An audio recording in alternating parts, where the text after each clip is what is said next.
Hello, everyone. This is ESG 2.0, I think version 15. And basically, we have several great speakers. What we're looking at is how has ESG evolved? I mean, in 2018, everyone was doing this, what is now considered greenwashing, and things have really changed, come under political issues.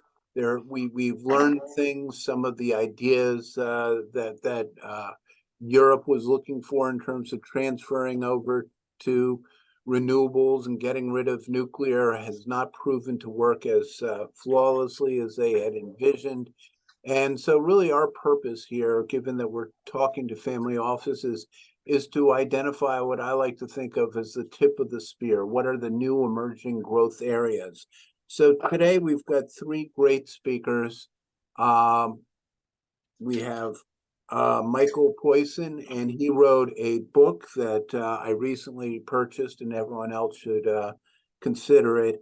It's called The ESG Data Revolution, and he will start. I'll just make a quick overview, followed by Ira Joseph, and he spent 20 years at Platts S&P and came over to the Columbia University Center for Global Energy Policy, and he works with a variety of PhDs, and they have great insight into what's happening, and they'll provide an overview.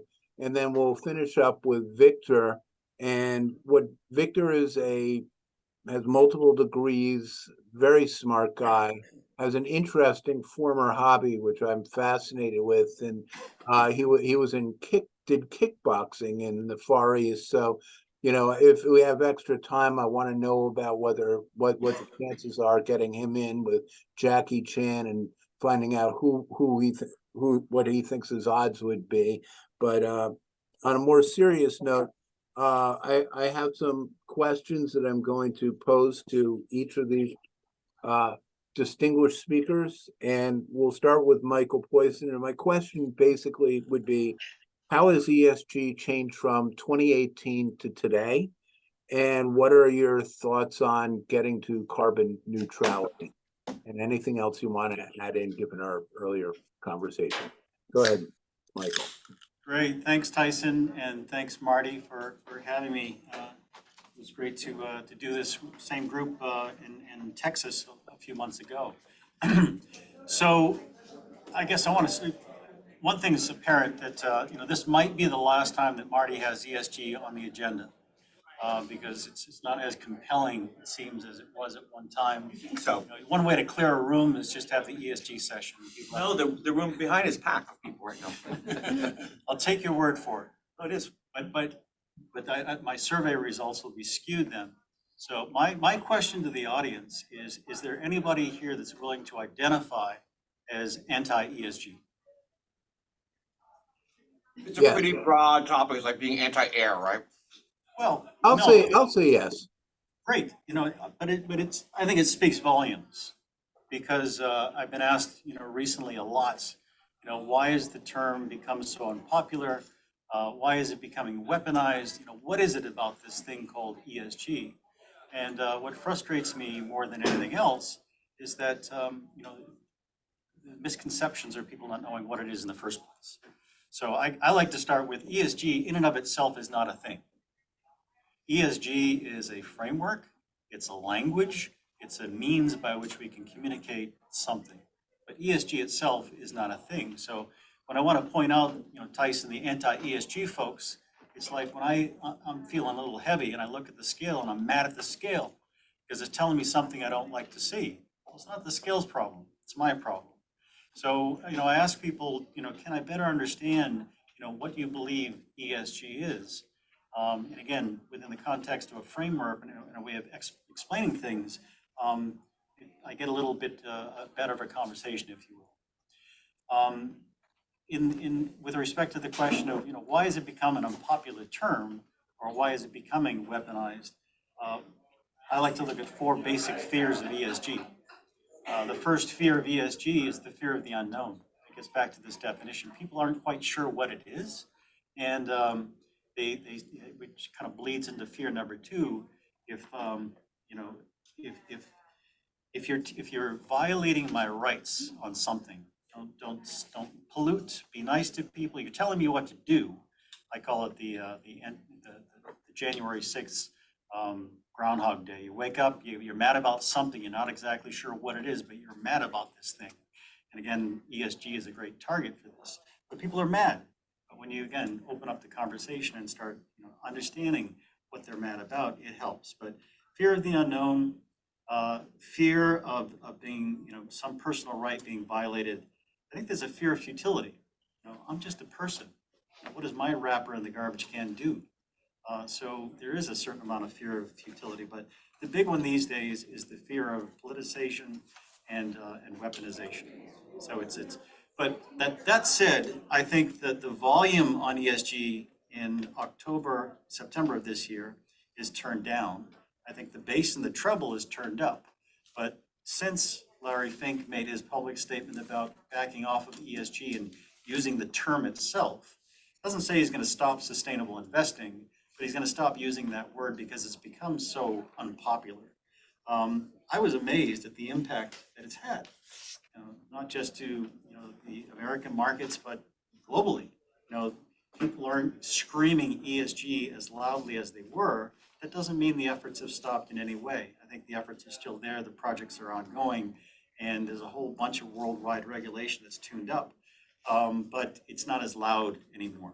So this year has been going through a lot of noise, and then now we're in a little bit of a quiet period. But I think people are also tired of the term, ESG this, ESG that. So I'm always looking for a way out. So instead of banging the ESG drum, I've pivoted a little bit because ESG, people want to make it controversial. I kind of backed off to an older concept, was the UN Strategic Sustainable Development Goals, the SDGs.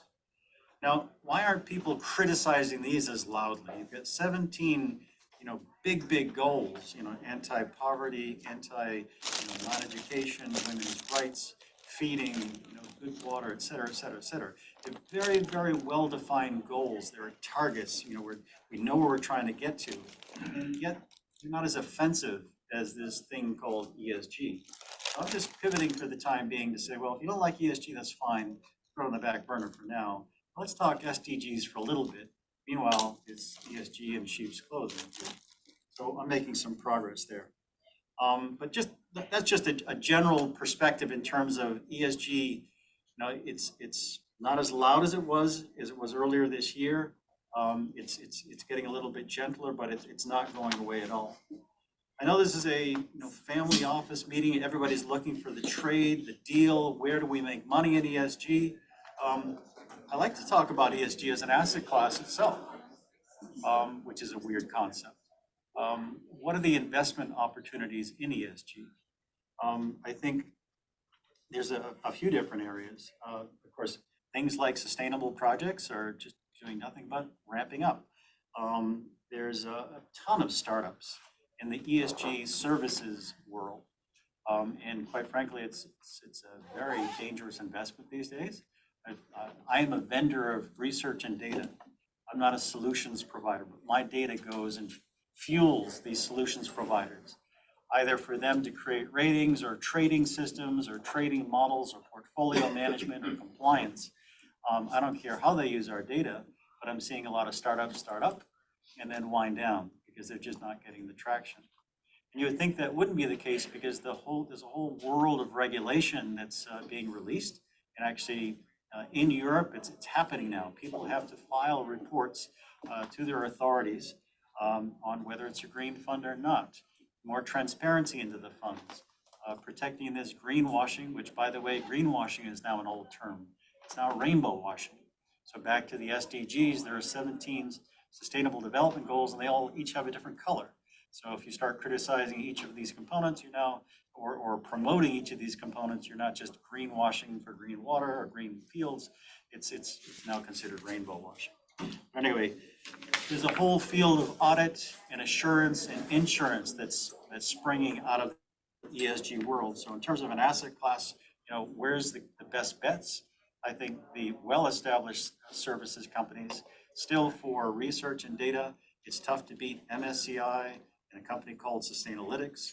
The large accounting firms and audit firms are all having ESG practices now. Again, good, sound investments in those businesses.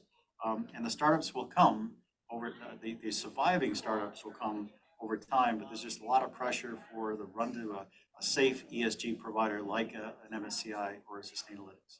But hopefully that gives you a bit of an overview of my perspective of where we are in ESG, and I'll take a break for a moment. That's great. Unless we have any questions right now, I'd like to move to Ira Joseph.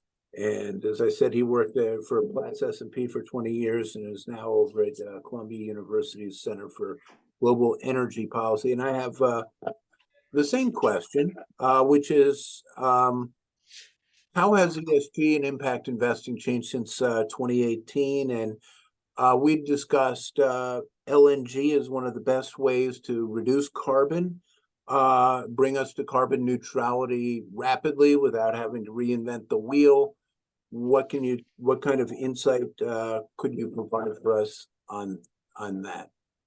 I think from my perspective, ESG, and I had first heard about it when my company was acquired in 2016 by S&P Global, was that the E part, which is where I'm involved the most obviously here, but at all these parts, has morphed from what E actually means in ESG, environmental, to basically energy. And it's become this sort of massive attack on how we produce and consume energy now versus how we're going to produce and consume energy in the future. And that really has become the focal point in my area about how this has changed. Now, a couple of things have sort of ramped that up a bit. One, I should always point out first is that as part of this decarbonization process that ESG I think kind of addresses, I think there's this idea that suddenly the energy transition that we're having now and we're going through now is something new. It's not. The decarbonization of energy has been going on for 150 years. We're just at a certain point in that process of decarbonization where it's getting a lot more press now. It's a lot more common, and part of that is because it's been intertwined with a lot of global politics out there, and at the top of that would have been the Russian invasion of Ukraine, which affected natural gas markets around the world, and changed the speed and at which the energy transition is happening, both speeding it up in some places and slowing it down in others.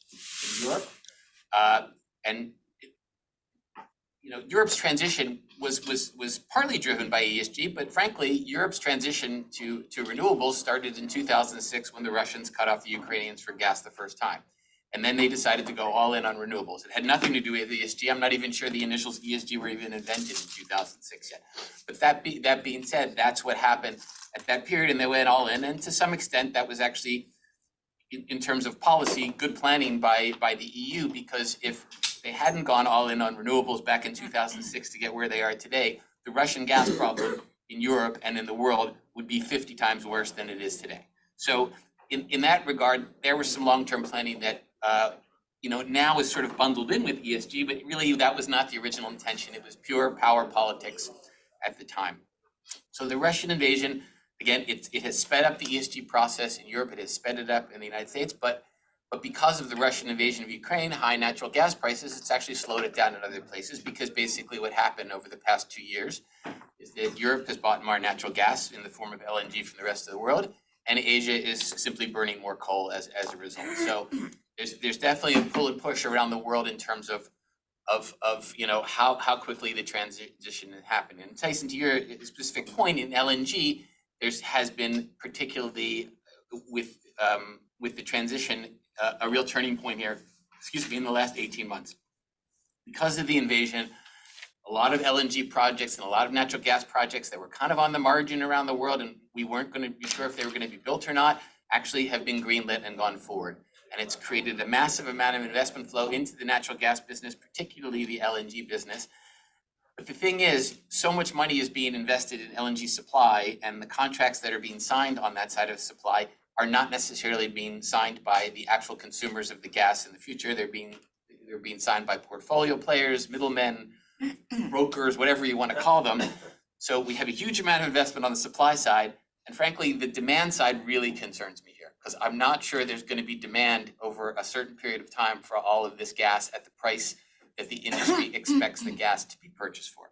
And that is where we get into the, more of a cross commodity discussion about the relationship among natural gas, renewables, coal, going forward, which we can certainly get into if you want to. But I would say sort of from an ESG perspective, which was, I think, the original question, I think that's sort of where we're sitting. In my specialty, in my area at Columbia, at Columbia, at the Global, the Center on Global Energy Policy, I should mention, we cover all forms of energy. We cover everything from coal to, we had an article, I think, out today on sodium-ion batteries. So we cover the full spectrum of things. We have over 50 research scholars working on every conceivable thing that we do. And yes, Marty. Finish up what you're saying. And we are, of course, donor-based. Everything at the center is publicly accessible, and we do receive our donations from private corporations, from NGOs, and from individual donors themselves. But we do cover the full spectrum of all of these issues. And again, it's publicly available on the website, all the research we do, as is access to the scholars. So yes. Is clean carbon ESG? Is clean carbon ESG? Sure. I mean, it's the E part of ESG. Yeah, I mean, So you could, and hydro is disappearing across the western part of the United States, right? Hydropower? I wouldn't say Declining. disappearing. I think it's being, I definitely think it's being rationalized in a way that it was before. Why, I that think it was they're before. outlawing it in Oregon. And I've been told by my friends in Washington, it's likely to happen within the next year in Washington State as well. And then with the droughts in California, there's been a reduction. I mean, so California's entire alternative energy push has not equaled the amount they've lost in hydropower since '95. No, I would say yes. I mean, the West is losing hydropower because it's losing water, and it's gained a lot of population. For water management, I'd rather say. West of the Rockies. But on the flip side, you have Ontario and Quebec Hydro, who've been trying to push more hydro into the U.S. for the last 20 years, but have been blocked by utilities in Maine, particularly, but also to some extent in New Hampshire. So it depends on what region you're talking about, whether hydro is USA, not North America. Yeah. with that. Yeah. USA, not North America. So it depends, as I said, on what part of the country and where the resource is available, because there certainly is tremendous resource available from Churchill Falls via Quebec into the Northeast, if the utilities on the buy side were allow that energy to come in. There's a fundamental problem with maintaining hydro in this country, do you think? Because it's infrastructure, and so America is terrible at maintaining infrastructure historically. I mean, look at the cracks in the road on any New York City freeway or New York State freeway. I think hydro is a whole different discussion. My area is really natural gas and LNG, but I would say out west we have more people and less water, and in the east we have less people and more water. So I think that's where in terms of hydro, that's where the projects are going to. Most of the dams were built in the 30s and 40s or 20s, right? Right, for not the population that is there now. Sure. No, I'm talking about like the dam that collapsed in Indiana a couple of years ago, flooded the town, things like that. Yeah. Are any of you? Victor can pick this up when he's speaking. Thank you, Tyson. Are any of you aware of nanotechnology in relation to transmission of energy? No, I'm not familiar with that area, I'm sorry. Anybody? But certainly people at Columbia are, and I can certainly put you in touch with the right people who work on that. I mean, Yeah, we we have do 5 that. professors alone just working on battery technology, so I'm sure there's a group working on nanotechnology that I can find for you. Victor can help on that too. But are there any particular areas, I asked you to talk about LNG, that you'd say are really exciting and worth people starting to probe, given that you're talking to a bunch of family offices now, given your perspective from the Columbia Center? Yeah, I think there's still more projects to be built in the US. I mean, North America still has some projects that haven't made final investment decisions, both that exist in the United States and in Mexico. Some, as I said, I'm not talking just LNG, I'm talking outside of that. I'm sorry, say that again. Not LNG. Are there any other areas that you think right now are really worth people doing some work on? I mean, I think that, the most exciting areas right now as part of the energy transition is definitely investments in battery storage and anything involving minerals and metals. Those are really the sort of up and coming areas. And I think, to get back to the original ESG question, some of the issues that the oil and gas industry have created in terms of the S and the G part over the last 125 years, I think the world is trying to avoid the same thing happening over again in the metals and mining industry. And I think that is a big part of how ESG is going to play and be involved in what type of evolution there is in terms of the production of these assets, whether it's in the Democratic Republic of Congo or whether it's in the state of Wyoming. I think that's really where when we're resetting the button here, and we in the United States, coal mining, and coal production power, if you overlay that with where all of the investments are going on in battery, manufacturing and EVs in this country, it's the exact same area. And I think that's sort of a really interesting transition unto itself. The legacy 150 gigawatts of coal production and power generation in this country that's going on in that area is really the most targeted area for where a lot of the IRA investment money is going, in terms of the new technologies, in terms of creating new innovative battery storage and certainly new electric vehicle production in the country. Do you have any, I know your specialty is LNG, Yeah. et cetera, but do you have any thoughts on the ongoing revolutions in Africa and the impact it's going to do on on what you were just talking about, on minerals and things like that? Because obviously, I think there's been 5 revolutions in the last 2 or 3 years. All of them in ex-French provinces? Yes. No, I mean, I think people are more aware of the revolutions that are going on in Africa now because of minerals and metals. But that's a constant issue in Africa even before 5 years ago. But certainly, to your point, I mean, in Mozambique, which has huge amounts of offshore gas reserves and LNG projects, were stalled there for 18 months because of civil war inside the country. So Right. I think certainly, that is an area in terms of energy security risk, in terms of the development of new assets, in terms of the new economy and new energy, where yes, there's definitely going to be pressure points, just as there were when Nigeria developed its oil in the 1970s or Algeria in the 1970s and 1980s too. There was a lot of push and pull, and there still is to this day. Thank you. Marty, I'd like to move on to Victor. Absolutely.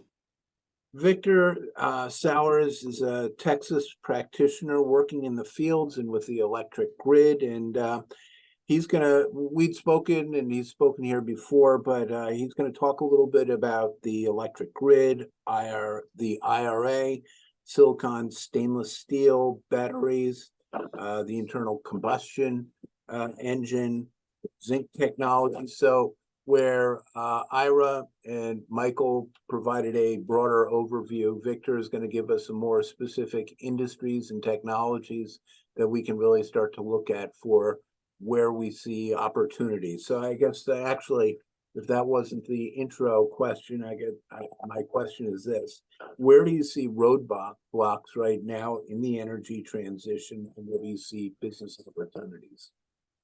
Thank you, Tyson. Hello, Marty. Yes, we're headquartered in Texas. So we're throughout the US, Europe, and Asia. This is energy and energy technology at the industrial scale. So having policy, if we have to be involved in policy, we will. If a technology doesn't exist, we make it. So I would go to Michael's point when ESG is spoken about, it clears the room. It's funny, it's not funny, because what I'm about to say, any family office, institutional financier, listen to what I'm about to say. And if you heard what I'm going to say, chime in the chat. I'll be interested in who's heard this before. So it's time to flood the room. So Tyson and I had a long conversation. I'm going to try to reduce as much as I can this fire hose of information. So hold on to your seat. So let's talk about it means it's a framework that's turned into a political construct, which turned into policy 2018, 2023. So what does that mean? That means we get policy like the Inflation Reduction Act, the Infrastructure Act, and the CHIP Act at the federal level, much less state level. What does that also mean? It means that is ESG as a format give me clarity in policy making that leads to the money? Yes or no? So if I do an Inflation Reduction Act to supercharge renewables on the grid, what does that mean? So the act is projected to do 160 gigawatt additional renewables on the US grid. Here's the problem with that. The utility renewable backlog is 1.6 terawatt. What's a terawatt? It's 1,600 gigawatt. So the most that we've ever done with our wonderful construction companies to build renewables, utility scale, is about 40 gigawatt a year. It would take us 40 years to clear the docket before the Inflation Act. Give you an idea, right? So did we really need it? And why is that? Why can't all these project-ready activities for renewables can't get on the grid? Very simply, there's not enough room on the wire, the overhead wire, right? We're at capacity. So we're affecting, because we are at capacity, not just renewables, right? We're also affecting blockchain technology. We're blocking the chip factory. So we have semiconductor coming to formation in the US. If we bring back our technology, increase capacity, you also have to hook up, and you can't. So we're spending a lot of money on cars, but the highway is full. You can't get down the road. So it's very, very severe. Even with the money allocated in the Infrastructure Act, it's something I think like 70 billion. Well, here's the problem with that. If we're going to electrify with our renewables and electrify transportation, it required the current US grid to grow 2.5% at about 1.5 trillion per terawatt. That's not going to happen. So the money allocated for overhead infrastructure, grid infrastructures, is a $5 solution to a $5,000 problem. So the other issue going forward is what we call electrical grade stainless steel. I'm going to simplify this, everybody. You all seen a transformer that sits on a pole. We've all seen it. Within that can is silicon stainless steel, which we call E-steel. Now, the challenge is the EV OEMs, Tesla, GM, all the providers, also use the same steel. Now, we're in a situation where we have renewable folks and other large operators want to connect to the grid, but can't because they can't get a substation. I used to get my substations in about a year, COD. Now they're 3 years. I got 10 substations on order, and one of them I get my transformers, which is these large custom-made transformers. And by the way, all the transformers you see at substation, that stuff behind the fence at utility, all of them are custom-made. 3 years.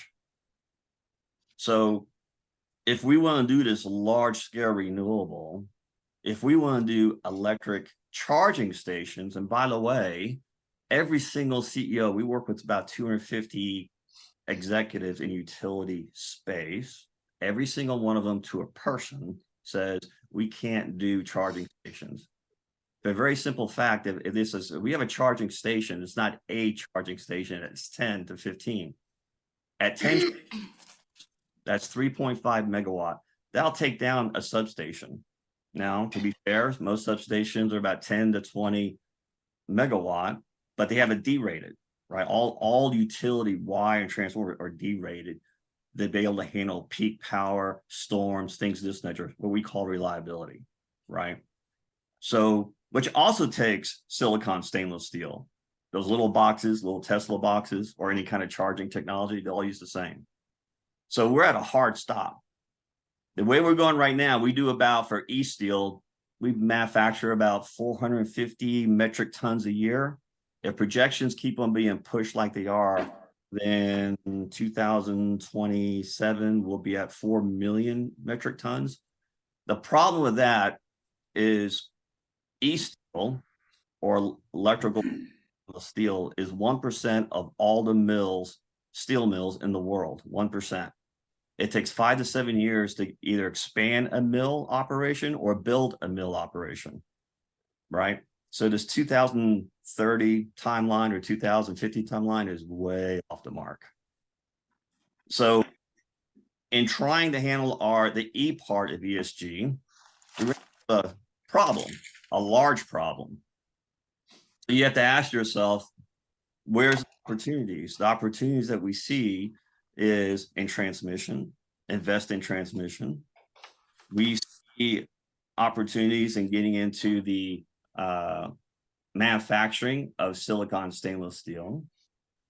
We see lots of opportunity to do energy storage. There are some energy storage companies that we really like. Tesla's way ahead. They just started doing a lithium refinery plant in Austin next to their gigafactory, right? What does that mean? They can accelerate their energy storage. Matter of fact, their energy storage division in Q1 2023 made 1.5 billion. Not bad for a car manufacturer. Now they're getting into the energy space, right? There's other technology we like, but you know, what the utility executives are very concerned with is we're adding a lot of power electronics, computer motherboards to simplify it, PCs, and charging stations and electronics going from DC to AC, either for solar or battery. And that has a high failure rate. They're used to 64-year reliability, not 5 years. They don't have the manpower. They just, since COVID, there's many co-op personnel, linemen, the people who fixed the line, who put up the lines, retired, right? 50% of their staff, and all that experience is gone. So then we're accelerating the demand for grid, the demand for charging stations, and there's less people to do it. The other part is concerned is that we want to do these really cool things, right? Renewables, energy storage, charging stations, EV vehicles. And the challenge is the ratepayer. Now, everybody in the can afford a 27% hike in cost, inflation cost, real living cost, I suspect. But the lower middle class to the working poor cannot. Now, they have a voice at public utility commissions by what we call rate lobbyists. They're the most powerful group through and through at each state because they have millions of voters, right? And people who are on fixed income, like grandma, and you jack up our rate 27%, guess what's going to happen, right? And we've seen these organizations win every single time. So how do we get renewables in the grid? Why did these very powerful lobbyists allow us to do it? And they did. And the reason is that we showed them that renewables have something where the thermal generators don't have. They don't consume fuel. So actually, taking Texas ERCOT grid as an example, our wholesale power on average was $80, $85 a megawatt hour.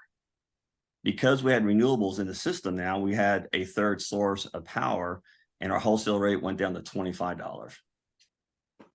Another thing you look at is the size of growth that we have to deal with, where in the last 10 years in the ERCOT market, Texas, because ERCOT it only supports Texas versus the other grid support 13 states each, right?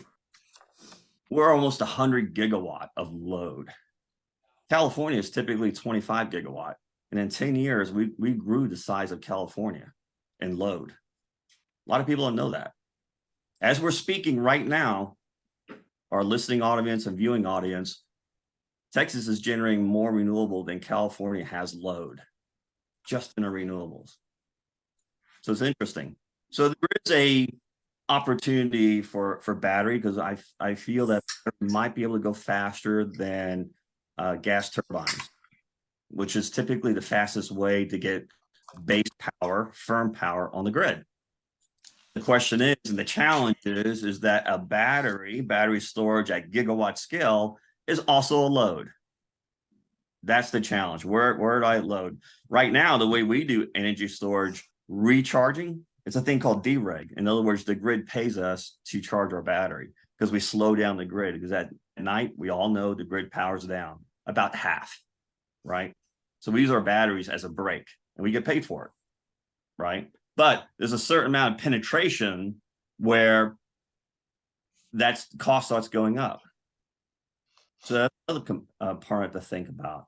EVs, you say like, I charge at my home. It's cheap. It's almost free, right? Every single utility is looking at $12.50 per kW every time you charge a vehicle in your home. And they can see that through the smart meter.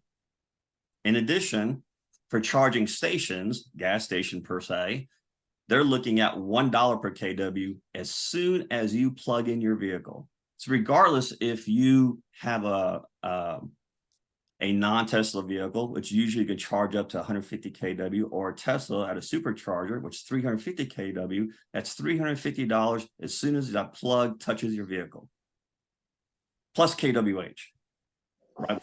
40 minutes. So EV vehicles being charged by the white noise on the grid system. When you get a certain amount of penetration, we're calculating probably like 18%, utilities are going to start pushing back hard.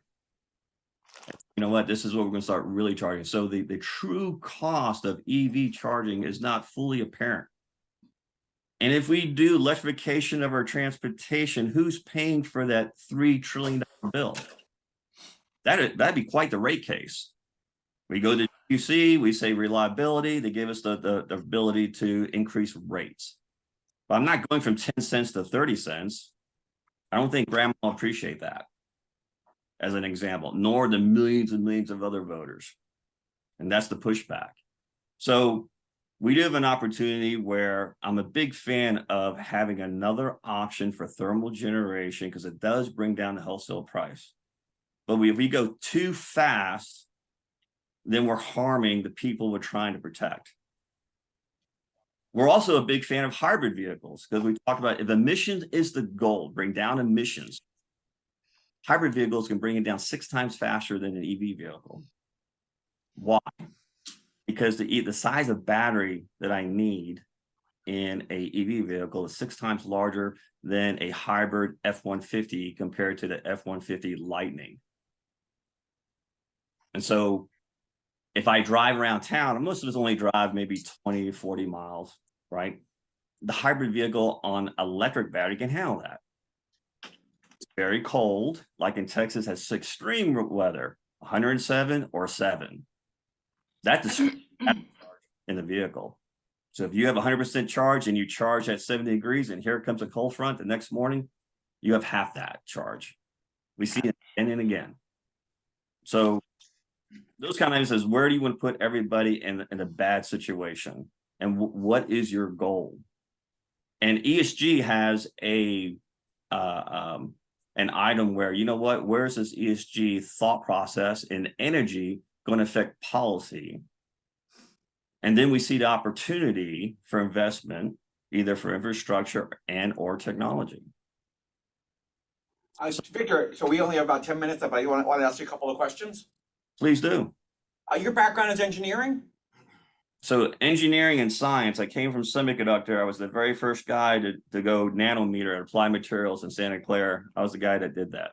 What most people don't know is that Texas graduates more engineers than any state in the country. We try. So so I remember that when Texas froze over, we did an event in Austin a couple of months after that. And actually you were part of the group. We had 10 engineers sitting around talking about all the load management issues that you guys had with the freeze, et cetera.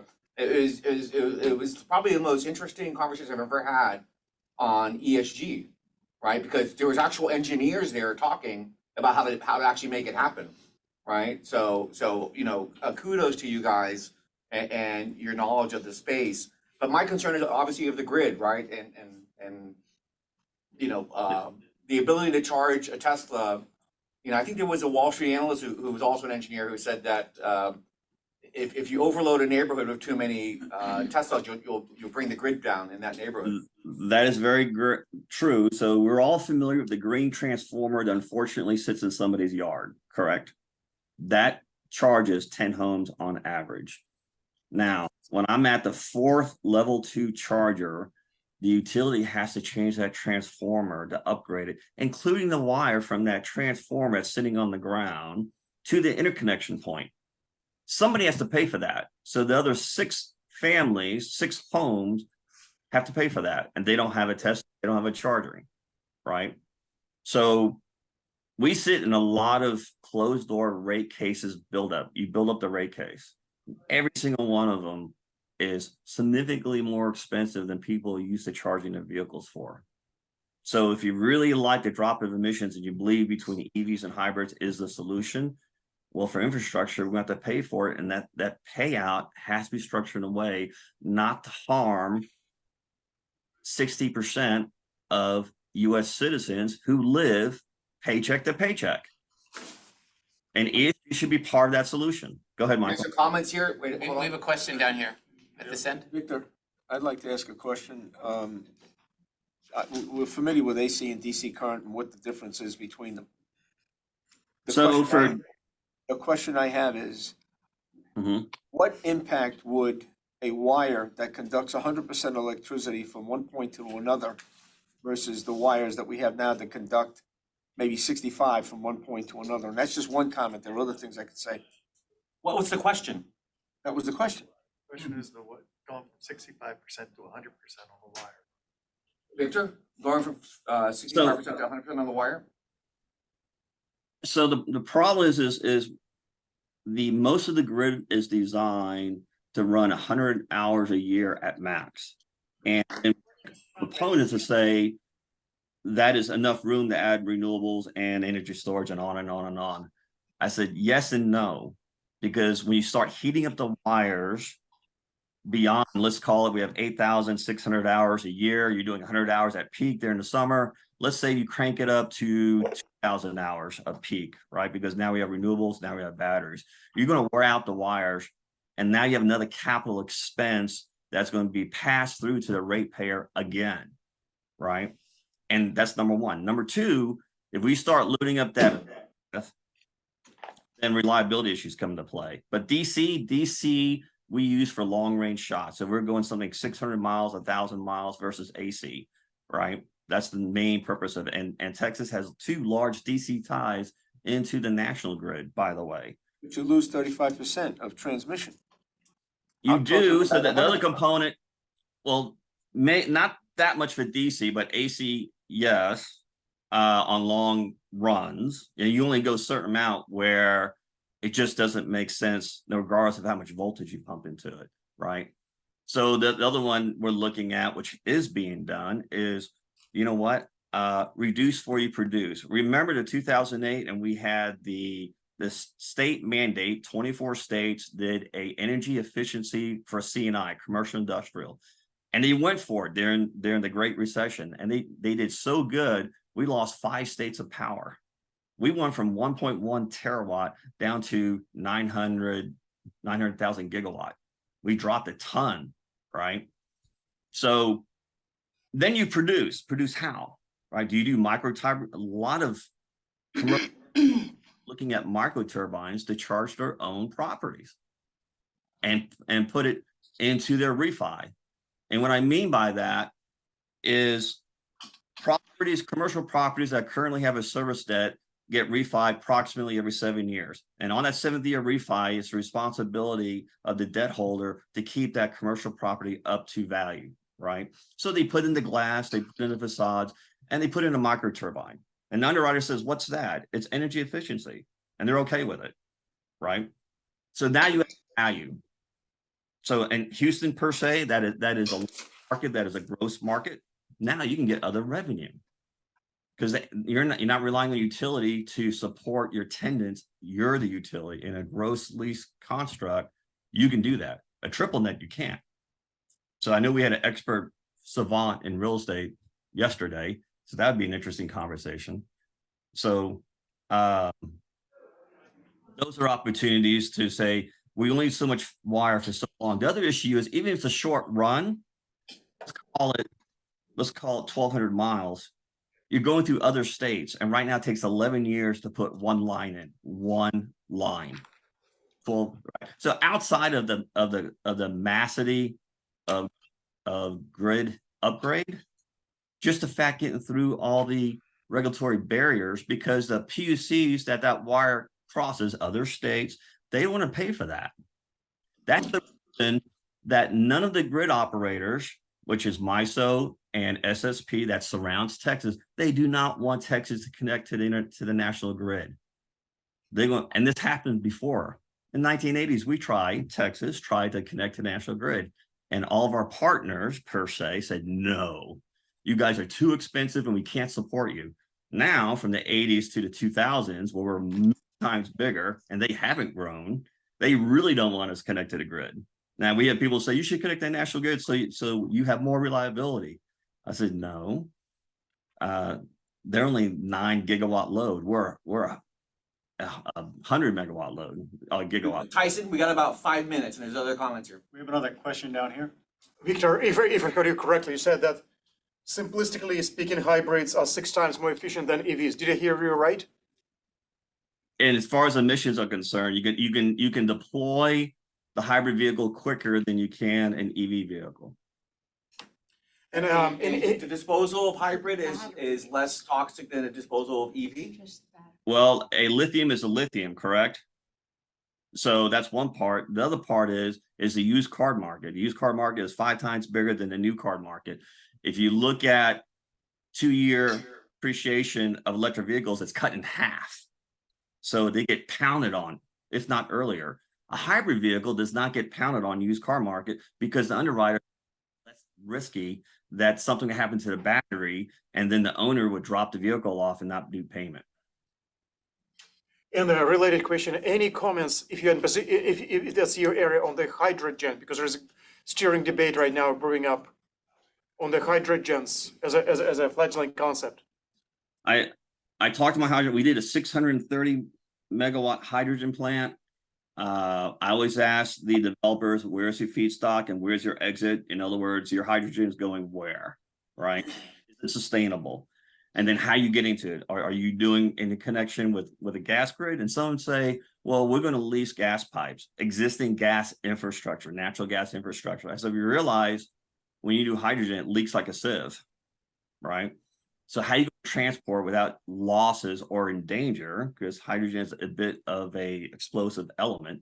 How are you going to handle that? How are you going to transfer the hydrogen, right, at scale, and for what? So most of the answers that we get from hydrogen developers that are producing large scales of hydrogen is for ships, for cruise ships, like Royal Caribbean on their mega ships. They're hydrogen driven, right? But how big is that for utility? That can be challenging. That's a lot. Are there any more questions? Do panelists have questions of each other? Ira? Ira? I mean, I would just add that, we haven't talked much about China in this capacity, and I agree with what you're saying on the transmission side, because the supply side is not going to be the issue here. Because China every year is going to produce 200 to 300 gigawatts of solar panels every year, whether it's profitable or not, and they're going to be deployed somewhere in the world, whether it's in China, Indonesia, or Green Bay. They want to flood the market. And that cuts into natural gas demand growth, coal demand growth everywhere in the world every single year. That amount of panels at, let's just not conservatively call it, like a 20% efficiency, that's like adding Germany every year in terms of power every year to. Well, let's look at that. Going forward. Can I just make a comment? I'm going to share an article. There's a guy in Italy who's been analyzing all the data on solar panels manufactured in China. So that originally most solar panels were manufactured in Germany 20 years ago, and a standard was set on that. And all those solar panels were manufactured with natural gas, which is clean energy. Today's solar panels in China are all manufactured with coal. That's right.